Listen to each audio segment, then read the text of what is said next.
I want to thank the Holy Spirit for being here, first of all. I want to thank also for the elders and the Illinois Conference who asked me to come here. It is an honor for me to share the Word of God, and in every opportunity that I have, I want to exalt the name of God first and above all. I am excited to be in this church and seeing the beautiful congregation and among all the activities and how much you are doing for the children. And I see that the church in here is active and is involved in many things. And it was a delight to see so many children here in the front. I want to thank my husband Art for coming along with me. It is an honor for us to get to know people, to get to know the family that we will be sharing and holding hands, hopefully not too far, not too long from now. I want to share the experience that I had a couple of weeks ago, I guess a month ago. I went to Uganda and I had the opportunity to visit, among many things, the wonderful place that is called the River Nile, and enjoy the opportunity that I had to share some of the knowledge with the river and the beautiful history. This river in particular, if you can have the next slide, I know that this is for many people a source of interest because it is like almost like a stereotype to know about this river and to understand that it is the source of fertility for many countries in Africa, but also because it's at the heart of many Bible stories, among the ones that my husband referred this morning. One of the most interesting things that I had, if I can show the next picture, is that I visited in Uganda the place where they attribute is the actual source and the origin of the river. The river is very long. It's actually probably, as you recall from your geography class, sometimes many, many years ago, that it is the longest river in the world.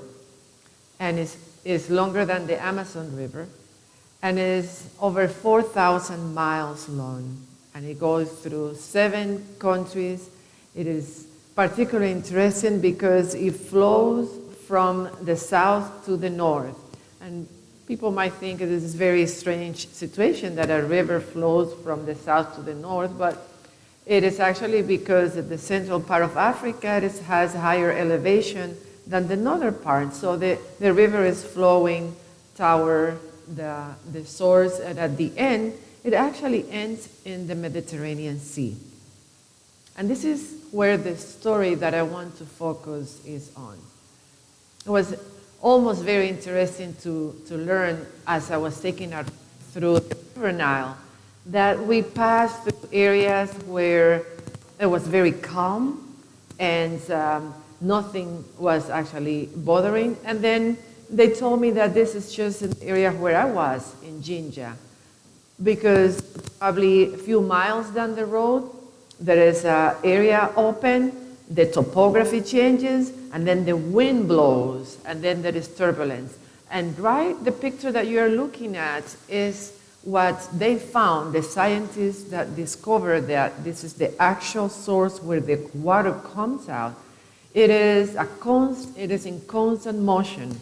And that's actually why they found out that was something weird going on in there, because around the area, the Nile is very calm, and specifically in that spot, the river is in turmoil.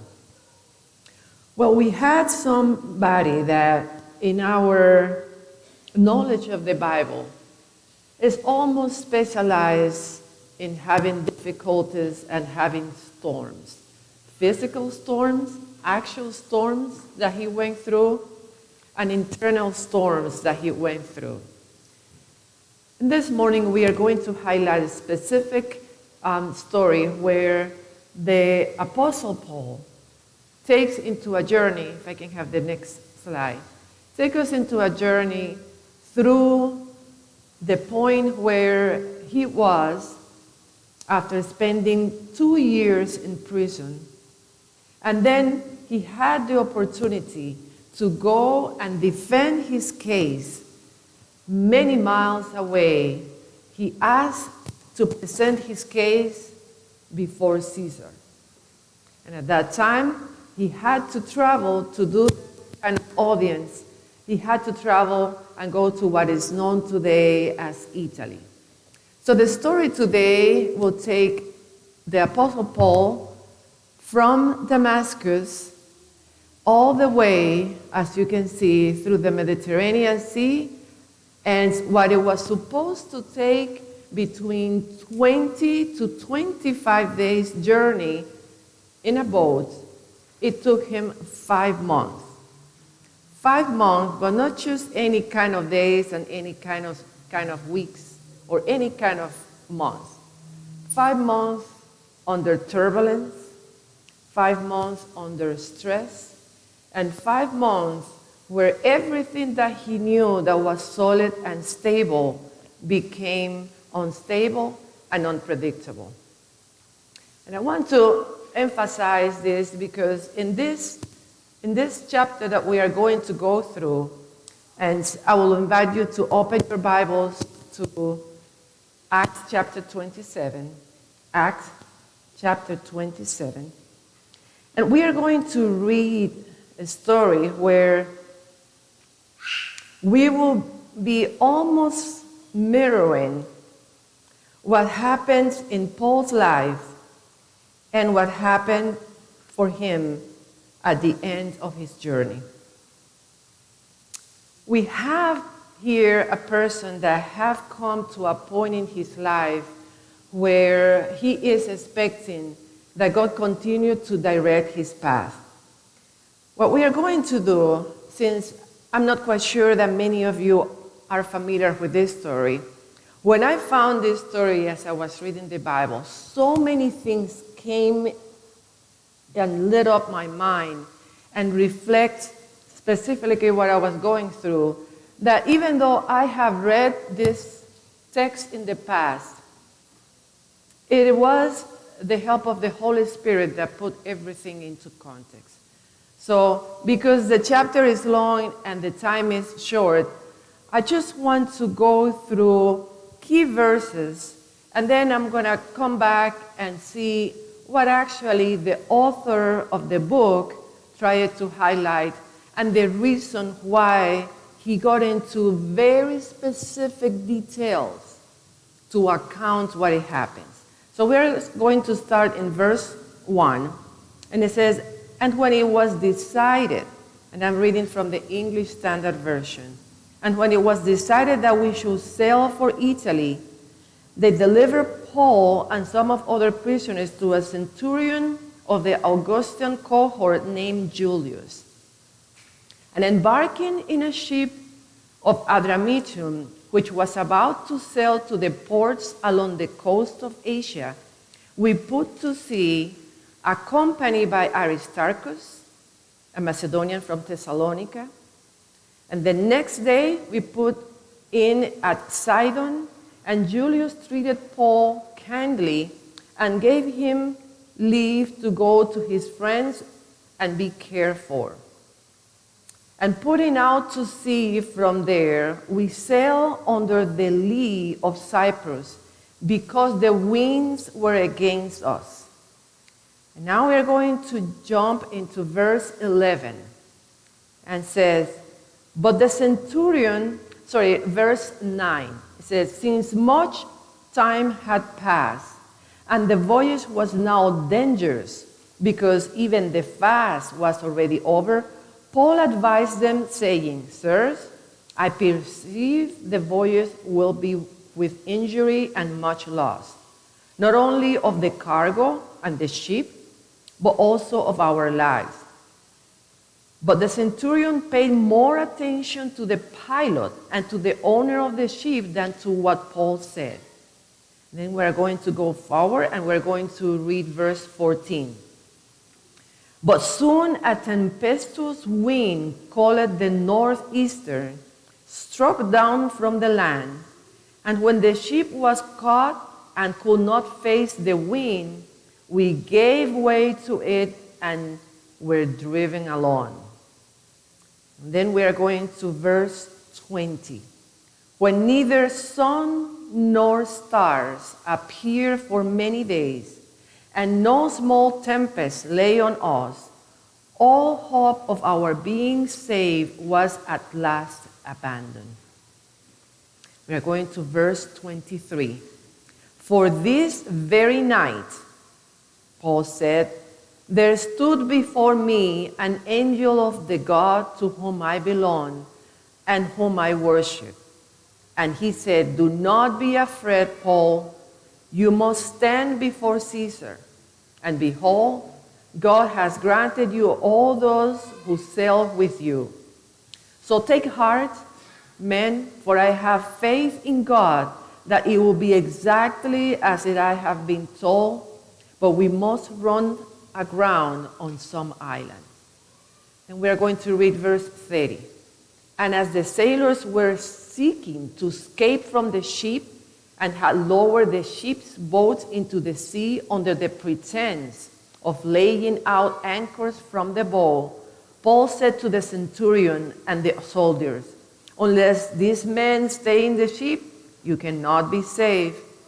Then soldiers cut away the ropes of the ship's boat and let it go. We're going to verse 36.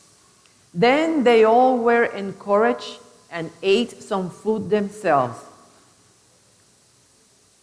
We were in all 276 persons in the ship, and when they had eaten enough, they lightened up the ship, throwing out the wheat into the sea. We're going to read verse 41. But striking a reef, they ran the vessel aground, the bow struck and remained immovable, and the stern was being broken up by the surf. The soldiers' plan was to kill the prisoners, lest any should swim away and escape. But the centurion, wishing to save Paul, kept them from carrying out their plan. He ordered those who could swim to jump overboard first and make for the land, and the rest on planks or on pieces of the ship. And so it was that all were brought safely to land. This is an amazing story. In fact, I had to read the story a couple of times, which I'm not going to pretend to be doing it here, but I'm going to give you a recommendation. If you can this afternoon, after you take a good nap and observe the Sabbath rest, please come back to this chapter, chapter 27 of the book of Acts.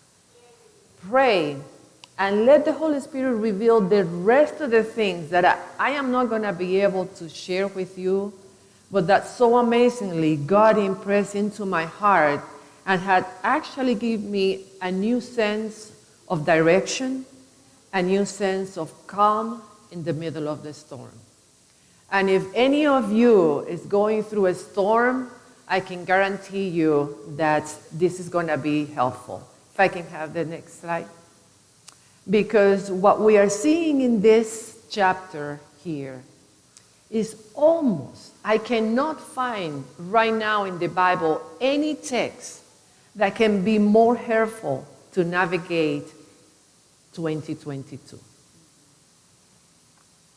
The details that Luke goes through to describe the situation is quite unbelievable. I just had to jump from one verse to another so you guys don't get sleepy because it is 44 verses.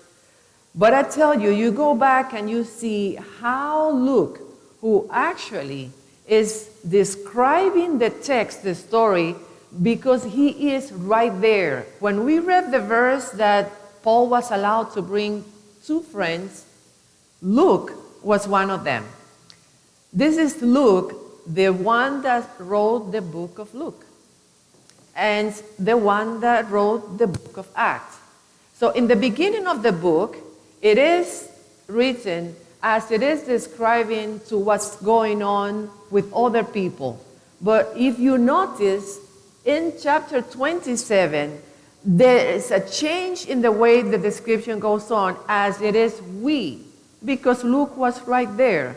He was living every single storm and wind that was going on because he was a witness. He was experiencing the story.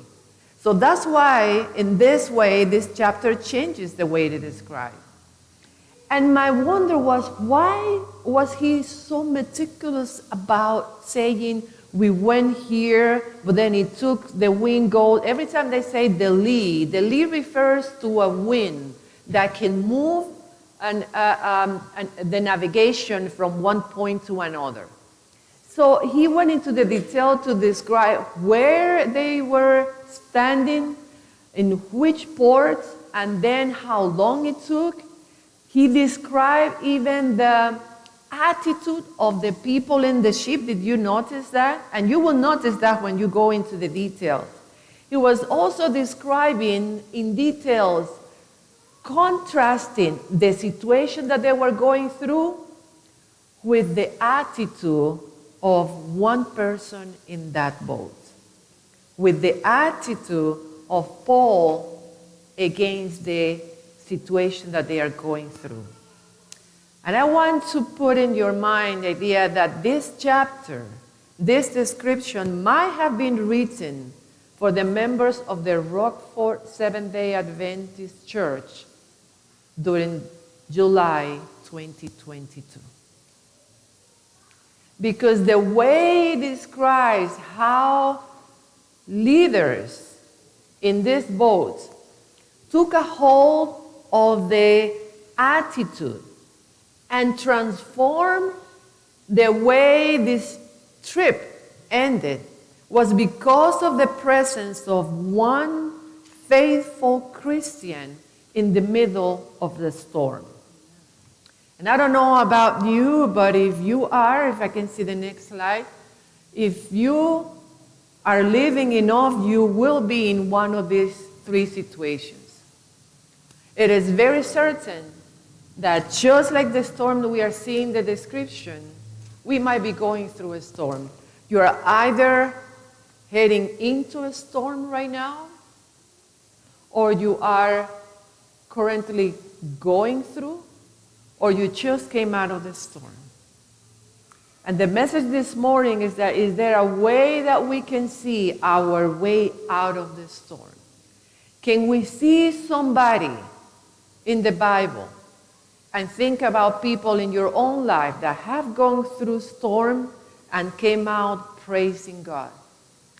The meditation this morning focuses on the way we should handle the storm. I could say many things about this story, and I try to put it in 5 lessons that we can get when things start to go south, as this ship starts to go. The intention of the boat was to go northwest. And it went through so many detours, they couldn't even handle professionals right inside. So we are going to be facing storms. And the next slide, please. Because every time we define ourselves as actors, actively engaging as Christians in the middle of this world and in this society, they are going to say about us the same thing that they say about Paul. He was being persecuted. He was jailed 2 years before getting into this boat, and this is how they describe him. For we have found him, Paul, to be a troublemaker, a man who is constantly inciting the Jews throughout the world to riots and rebellions against the Roman government. He is a ringleader of the sect known as the Nazarenes. Moreover, he was trying to defile the temple when we arrested him. I don't know how you are described in your place of work or in your neighborhood or even in your own family. But as long as you insist to be a consistent, faithful Christian, you are going to be the focus of commentaries and description of yourself that doesn't represent you. You try to say something that is truth, and you will be called to be a troublemaker. Paul didn't mind that because he was confident of the call that he made. He knew that if he was going to be able to present his case before Caesar in Rome, doesn't matter what happened on the way, he was promised that he was going to be delivered there.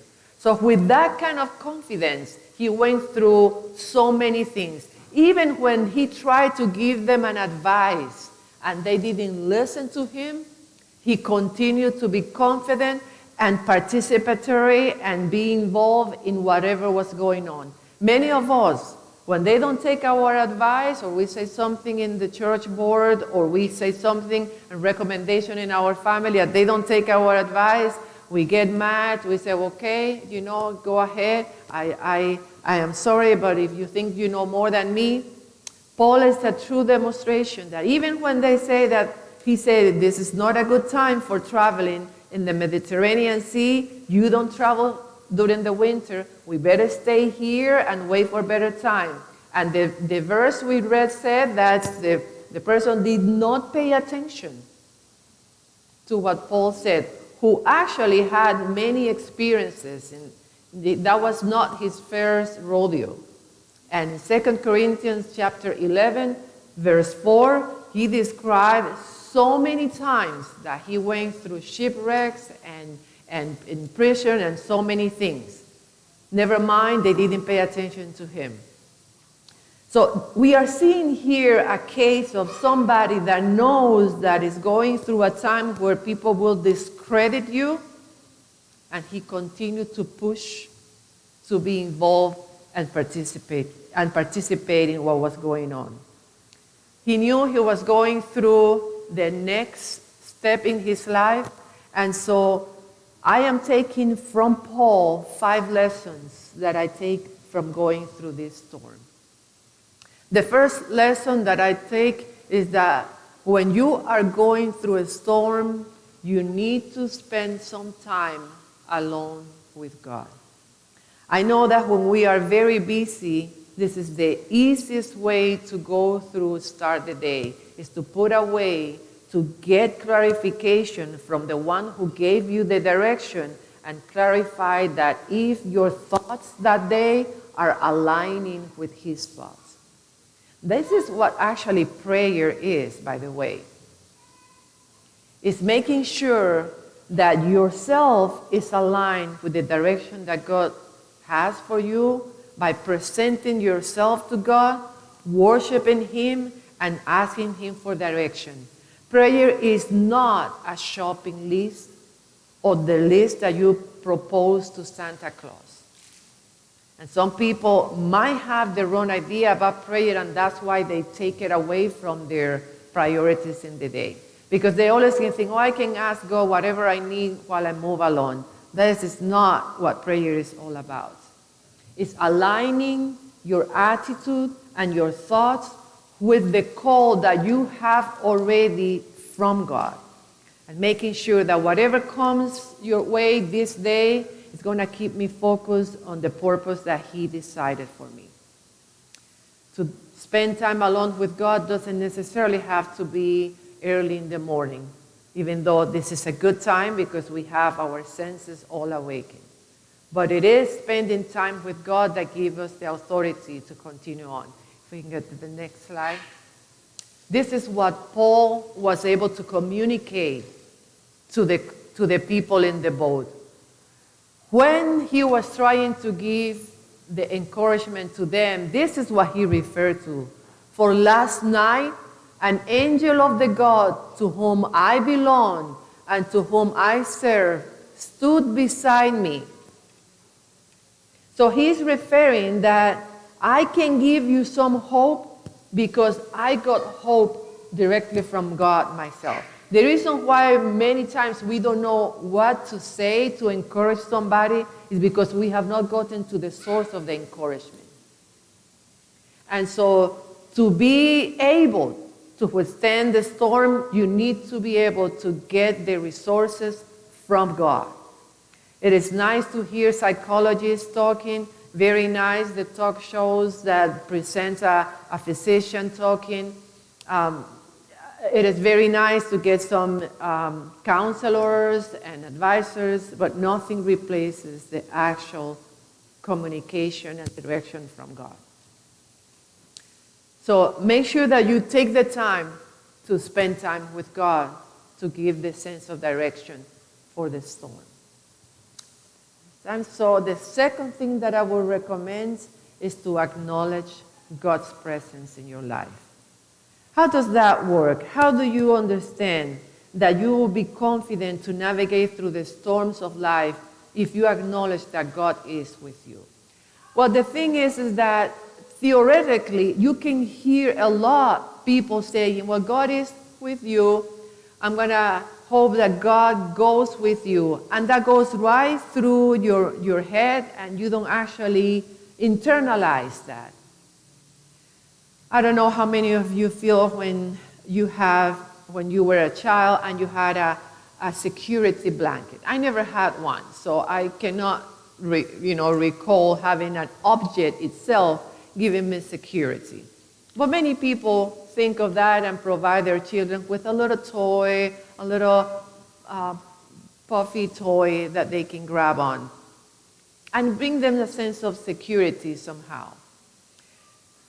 I wanted to share with you the result of research that said that when people are aging, they found out that if they are able to live with somebody, with something, that they actually have a longer life, that their longevity extends when somebody lives with something.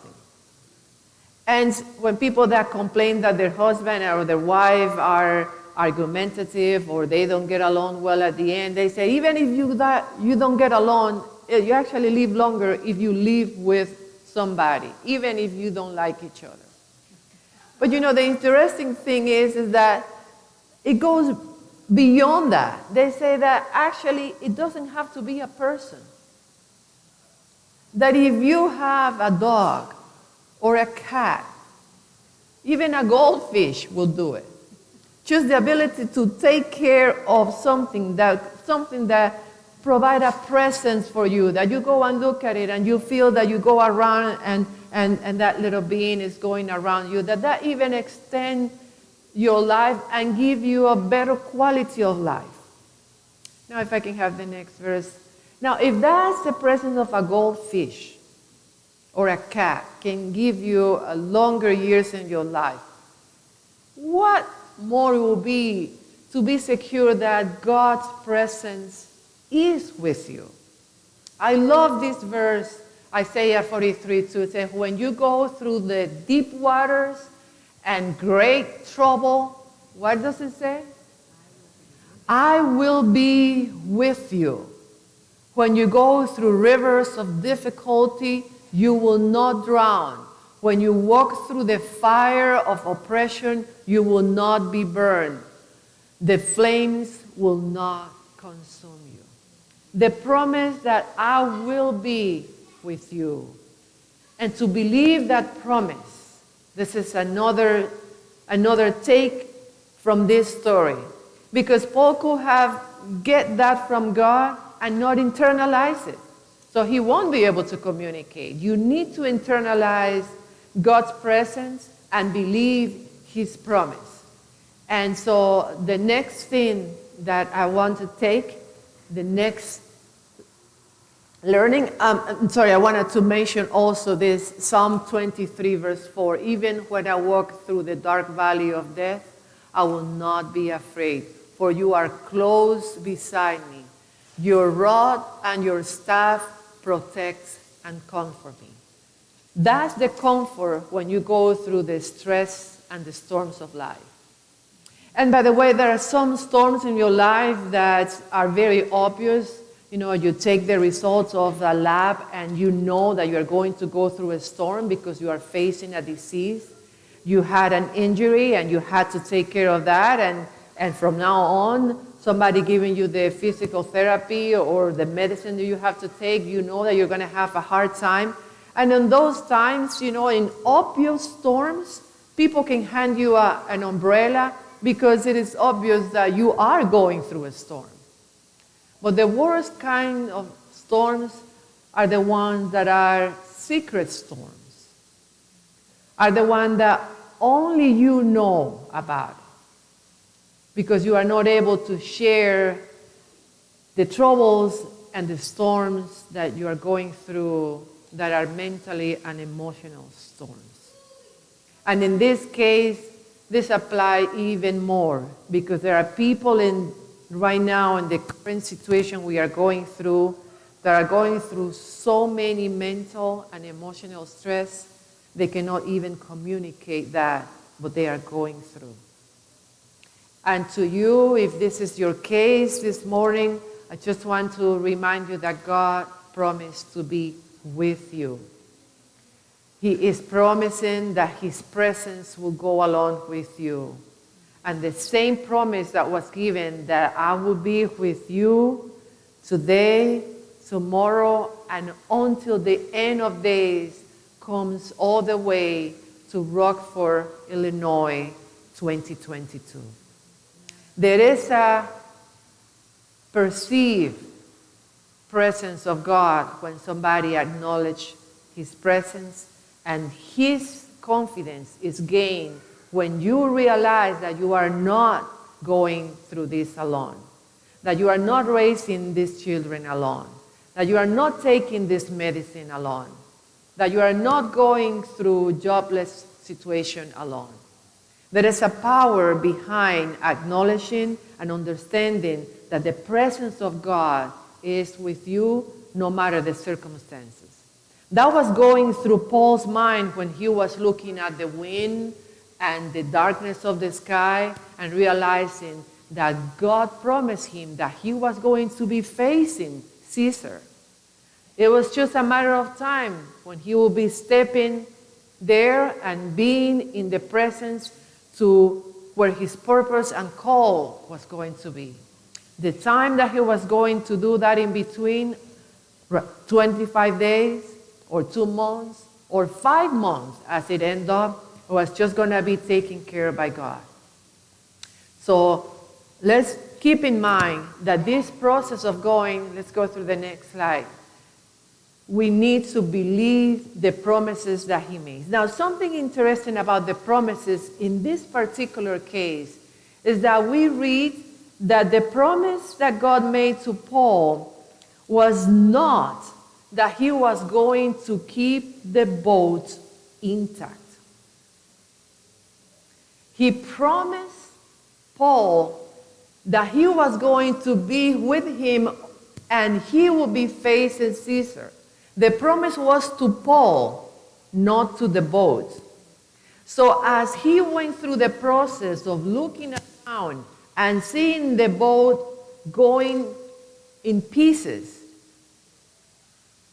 literally losing the boats, and in a boat in the place where he was actually looking at people throwing things away and pieces of the boats detaching from it.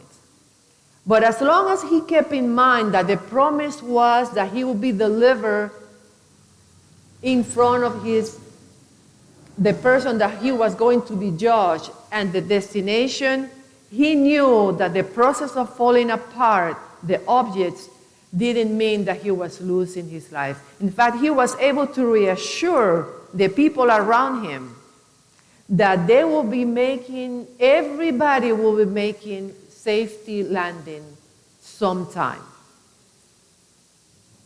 276 people in this boat had no clue how things were going to end. One person had the revelation that they will all make it into safety, regardless of the condition of the boat.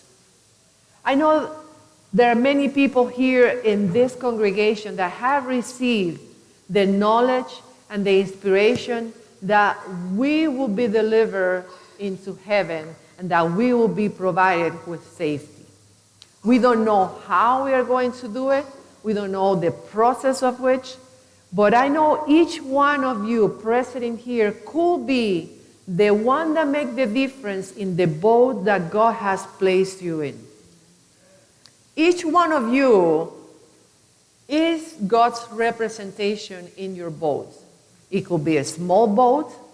It could be a medium-sized boat with the family and the neighborhood actually watching you, how you care yourself, how you go about your business and your family. It could be a bigger boat because your sphere of influence is bigger. But each one of you have the role to play just like Paul had. It's just a matter of you understanding and believing that you were called for a purpose. That the call was not just for Esther or for Paul. It was also for you and for me. And no matter the circumstances you go through, you are promised, you are being promised in the Bible that He will be with you. Now, He's not promising that you will be with the same job you started until the end. He has not made that promise. He's also not promising that the body you have will be completely nice and in shape when He comes and picks you up. Some of us will make it to the end in broken pieces. Some of us have realized that we have had opportunities for people to spend time with us and share some of their life and inspiration, and this person has taken another turn and is no longer with you. And you had to accept the fact that also God placed some boats in your life for a specific period of time to take you from point A, from high school through college, and then you never heard about the person anymore. Or have you traveled miles away from you were born and leave behind people that were so influential for you, and now you're here thinking that everything is in pieces, that you can no longer continue the travel. And that is not the case, because God has not promised that everything will be intact. The boat just took into another form. And for many of you that have seen your family life decompose, your relationship with your spouse is in pieces, God is saying, grab onto the piece that you have until I deliver you to your next destination. And so with the security that I see Paul exercising in his life, I gain the security that not everything has to be in place for me to make it into my next destination. I can worship God in a church where not everybody likes me. God has promised to be with me, and even things are falling apart. You know, there are so many things going on in this society right now that we are thinking this is all lost. I am not sure if I belong here. I have this relationship, but now we don't have the same level of interest. God is saying, keep sailing on. Grab onto the pieces that you can, because I'm going to deliver you to your destination, even on a broken boat. And the beautiful of this is that God has gone along many ways to continue to do that. He was able to say, so take courage, for I believe God, it will be just as He said. The next slide. He was able to get up in the middle of this group of people that have decided not to eat anything because they were too distressed. He got up and he said, now I'm going to demonstrate what a person with confidence, from God do? In the middle of the water, in the middle of the storm, he got a piece of bread, stood up, broke into pieces, and started eating himself. He eating the bread in demonstration of what to do. And the beautiful thing is that the Bible verse says that after a while, all of them were eating. And this is the value of a Christian. What's the importance of you standing firm wherever you are? It's because you might be the only one able to get in a difficult situation that you are living right now. Among you, you might be the only one with courage. And that courage will come from God. He counted his blessings. When he broke the bread, he said that he praised God.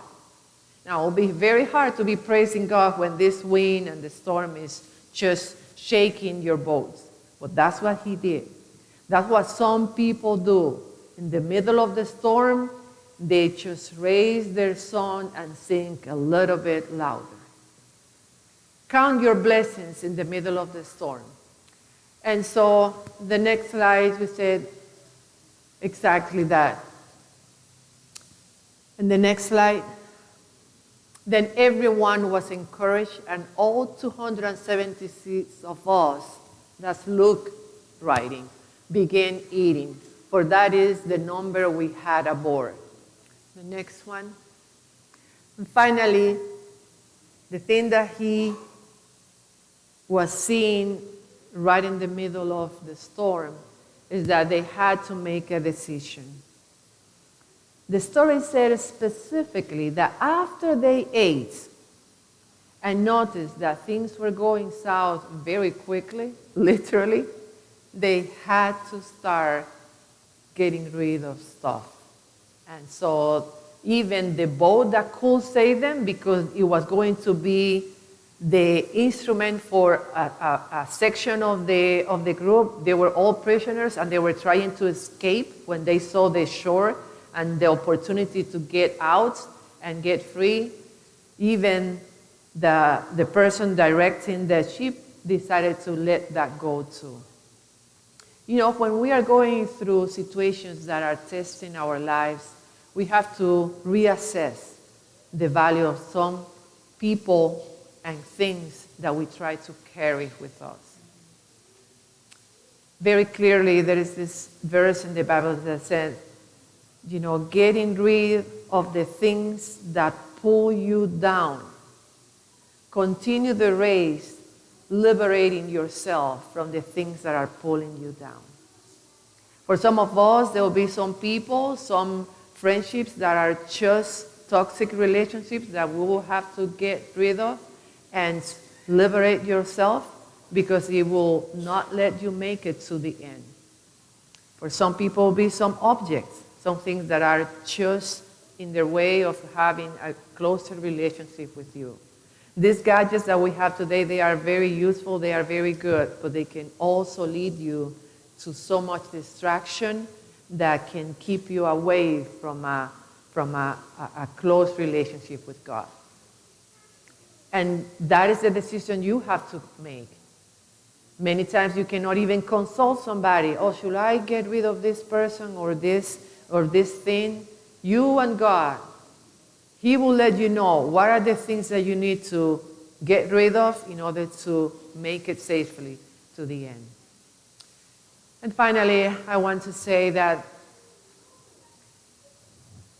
in the next slide, when we see the end of the story, we see a group of people that all of them made it into safety because of the witness and the steadfast and the good words, the encouragement spirit of one person. The next slide. Somewhere in the Bible we find this beautiful verse that says that you and I, we are the salt of the earth and the light of the world. Now we have been placed in this condition, in this time, in this community for a purpose. is to shine the light that God is bringing to us. We are not the light ourselves. We are the reflection of the true life, which is Jesus Christ. But if we lose the ability to savor the community and the family, there will be a loss that will be directly related to us. I hope that each one of us this morning, this afternoon, take courage. Seek God and His presence. Get assured that He is with you. He is with me. We take opportunity to give praise and thanks to God in any situation we go through. And we count and analyze what are the things that can keep me from getting into my purpose in life. And when we do that, I am very sure that the smile that we will see in God's face when we meet Him face to face will be the rewarding emotion of being able to serve God and at the same time have the opportunity to reunite with our Father, with the family that He will give us in heaven. Thank you for being so attentive. And I hope that this afternoon you take the time to reread Acts chapter 7 and meditate in the word of the Son that you're going to listen now as a way to say we are going to go through the storms, but we will make it with God's assurance and His presence.